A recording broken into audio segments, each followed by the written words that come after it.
That was Ann Evans. If there's something fun and a bit outrageous going on, Ann will probably be in the middle of it. It was while she was on the executive board of SGA that she and our other speaker, Jeff Kaplan, pulled off that flash dance.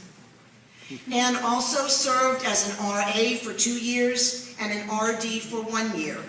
She has also been involved in a variety of activities, including Student Judiciary, the Kentucky Music Ensemble, Student Advancement Board, Tri Delta Sorority, the Women's Soccer Team for 2 years, as Center Student Photographer this year, and as Center Travel Blogger in 2011. An English major from Lexington, Ann plans to take a year off from academics and then pursue a master's in English with plans to enter into photography or higher education administration. Please welcome your second senior speaker, Ann Evans.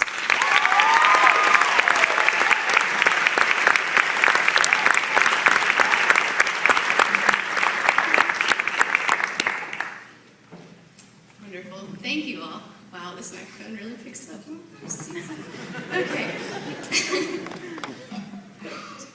As we sat watching the trains roll by, each sipping a cold beer from its glass bottle, whoops, and talking about anything and everything that came to mind, I turned to Jennifer Griffith and said, "This is so life." And so the phrase was born. It was the fall of our junior year, and we felt somewhat bold about our spontaneous decision to take a midweek break from studying to simply go sit, talk, and slowly drink a beer together. I know that it may not sound like the most memorable of moments, but it was. Because in that moment, we fully realized that while getting our work done was important, creating time for ourselves to sit back and enjoy the moments as they passed was even more important in the grand scheme of things. The work always, usually gets done. But moments present themselves and can easily pass if you don't pause to soak them in. We listened to our heart tugs that night and allowed the moment to create itself. Leisurely conversing and laughing with one of my closest friends that October night as the trains rolled by is an invaluable memory made, a moment that was soaked in. It was so life. So what makes a moment so life? A so life moment can be whatever you want it to be. So for me, a so life moment is anything that leaves a lasting impression on me. It's a moment that comes alive and makes itself present upon remembering it. It can be a moment of learning, a moment of beauty, or even a moment of sadness. Whenever you feel or see or hear or realize something that is presently moving or that has moved you, that's the kind of so life moment that I'm talking about.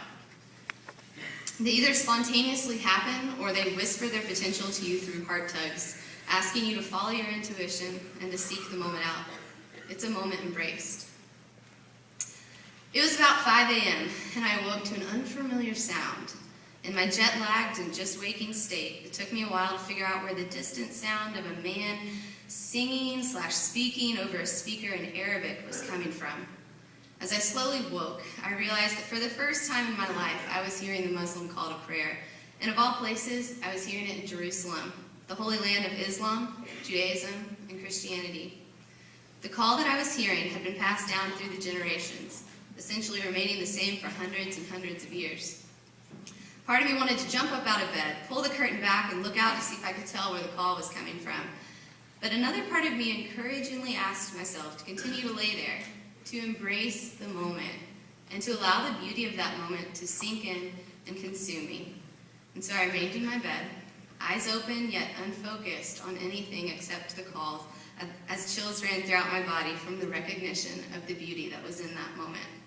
It was so life. I'd originally been hesitant to join, but as I felt heart tugs encouraging me to loosen up and be a part of the memory, I quickly gave in. And so I flipped on the light, hopped out of bed, and quickly threw on sweatpants, a sweatshirt, and put my pearl earrings in. I quietly closed the door behind me and walked over to Olin with a couple of others on my hall. We met up with about 10 other gals, and full of giggles and nervous energy, we waited for 3:33 a.m. to strike. And when it did, we all stripped down and hooped and hollered as we ran the flame for the first time together. It was completely silly, and in the whirlwind that was the next minute, all I remember is one of us almost wiping out as we rounded the flame too quickly, and my being amazed at the astonishing speed with which all of us ran. It was absolutely hilarious. It was so life. I raised my hand to answer a question in class on the first day of my 300 level philosophy of religion class that I had for some reason decided to take in the fall of my first year at Center. As soon as Dr. Hall called on me and my answer was completely shut down, I practically melted into my chair. In a class of less than 15 students, and as the only first year, I was pretty embarrassed. But it's a moment that stuck with me because of what it has taught me. Don't answer questions in Dr. Hall's class. I'm kidding, of course. That moment was a huge reminder for me to not only think before I speak, but to also make sure that I could confidently and clearly present the reasoning behind my beliefs. I quickly learned that if I planned on presenting an argument or making any sort of claim, then I'd better be able to back it up. While it wasn't a moment of beauty or of humor, at least not for me, and while answering a question incorrectly is something that I've unfortunately done over and over since then, it was a significant learning moment, and it was so life. We don't buy it, the woman said to Lexi. Lexi and I are both in Dr. Axtell's poverty and homelessness class, and as part of the class, we pair up and spend an evening in a homeless shelter in Louisville. While we had had many discussions about what to expect and to do and to talk about once we were in the shelter, I'd still been nervous. Lexi and I walked in confidently, but were hesitant on how to begin a conversation with the women in the day room. Until Tricia, an outgoing and warm woman, broke the ice with those first words to Lexi. As we told her our story and as she told us hers, Lexi and I began to feel completely welcomed and comfortable. There was a level of honesty and openness within that room that I have rarely felt anywhere else. No matter how much we studied the shelter system in class, or how often we talked about the fact that all people are human and hopeful for the same things, no matter their economic status, discussion could not have led us to the level of understanding that talking with the women in the shelter and spending the night in the shelter would give us. We only caught a glimpse of what it's like to be a person who's homeless in the United States, but it was life-changing. As I laid down on my mat to sleep that night with a single sheet over me, my backpack as my pillow, the hall lights on, and the sounds of snoring and the big TV blaring, I realized that I was, in that instant, being reshaped by this experience. My view of humanity had been altered for the better, as my eyes and my mind were being opened quite a bit more by this experience. This experience, and especially this moment of realization, was so life. Okay, I'm gonna take a sip of water, I'm sorry. Many of you who know me may have noticed that I enjoy photography. I like to try to capture the moment, whether that's with disposable cameras that I've sometimes taken out to the houses, the small digital camera that I keep in my backpack, or with my larger camera that Santa helped me purchase before going abroad. It's pretty likely that I've taken your photo at least once, especially if you're a senior. People often ask me why I take so many photos. To keep things simple, I usually just say I feel like someone has to do it. And so they'll all have something tangible to trigger memories of the good old days at Center. And while that explanation is true, if we're being completely honest, there's a bit more to it than that.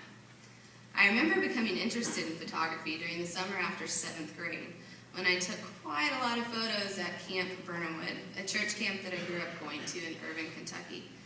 I began to realize that each day, there was either something around me or there was an event that had beauty in it. And I wanted to be able to share a glimpse of that beauty with my friends and family back home. As that realization matured, photography became more and more of an obsession, and I began to notice more and more often the beauty that surrounds us daily. I'm not saying that I walk around constantly soaking in the world around us and being awed by its beauty. That's far from the truth. I have plenty of moments of stress and frustration and sadness, just as we all do. But photography has been one thing in my life that has taught me to push myself to find something that I really appreciate in each day, especially during the times that are exceptionally difficult. In looking for the beauty in each day, I've also learned to push myself to seek out the so life moments. Again, many happen without my looking for them, but many are the result of listening to your heart tugs and seeking the so life moments as the opportunities present themselves. First years, sophomores, juniors, I want to encourage you to seek your own so life moments during your remaining time at Center. Get your schoolwork done, because it's definitely important, but make time to make memories, and not just during the weekends. Listen to your heart tugs, embrace the moments as they come, and learn to find love and beauty in each day. You are in a wonderful place, filled with incredible people who want to see you succeed in a way that brings you happiness. Soak it in. Faculty and staff, I think I speak for my class when I tell you that I feel beyond lucky to have been given the chance to grow in a community like this one that is filled with so much love, support, opportunity, and positive, forward-moving energy. Thank you for taking the time to sit and talk with students. You all shape thoughts and change lives. I can't tell you how much the support of the faculty and staff whom I have been able to talk with, travel abroad with, and work with has meant to me over these past 4 years. Mom, Dad, Joe, Jack, thank you for supporting me in my time at Center, for making it to as many soccer games and musical gigs as you could, for encouraging me to be confident, to travel abroad, and to be strong in difficult times, and for loving me through the ups and downs. Words cannot express how much I love and am thankful for you all. And last but not least, seniors, thank you. Thank you for making these past 4 years incredible. I hope that you have grown to love this place as much as I have, but more importantly, I hope that you've grown to love and appreciate the people who make Center what it is. I can't imagine spending 4 years with a better class. I mean it. Whether or not we realize or believe it, I know that we have all shaped each other's experiences at Center. And so I want to say thank you for making my experience more than I imagined it could have been. We are incredibly fortunate to have been shaped by such amazing faculty and staff, to have spent the past 4 years on a beautiful and energized campus, to have been presented with as many opportunities as we have been, and to have been blessed enough to share these 4 years together.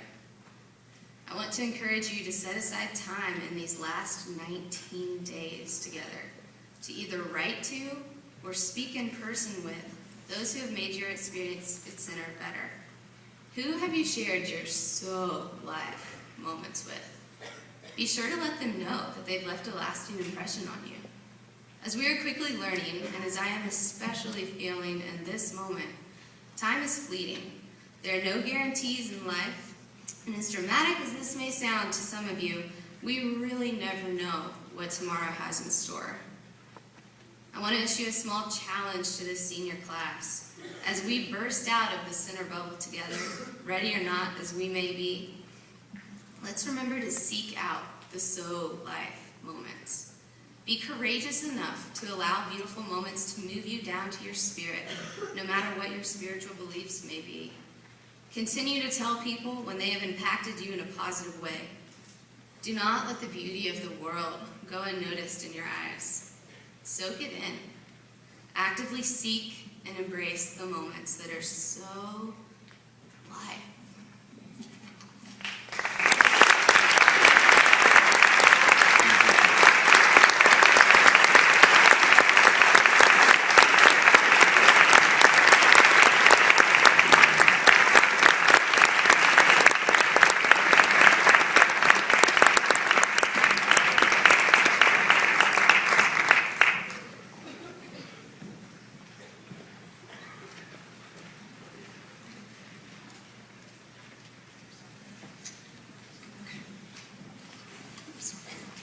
We're now to presentation of prizes, awards, and scholarships, part 3.